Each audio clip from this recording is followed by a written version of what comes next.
Kahle kahle bafo ngibhekane nenkinga enkulu la. Mm.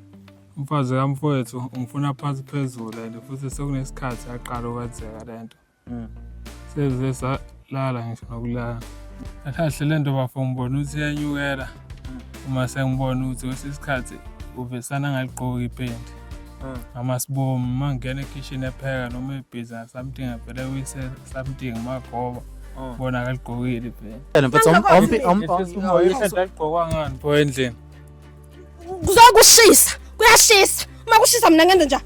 Uma kushisa mina ngenze njani? makushisa awugqoki ipen phambi kwami. Animeni kaphela phela uma ugqoka iphinifa emzini wakho ukhululekile.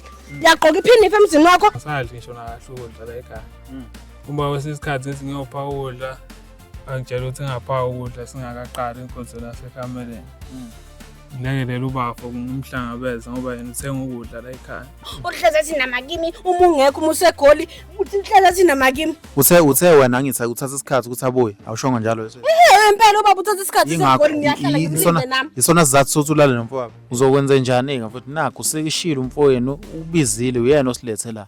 Wathi mawutshela lento ngoba ukhathele umuntu wakho. Sithini siza isigqibo sakho, i decision yakho ithini?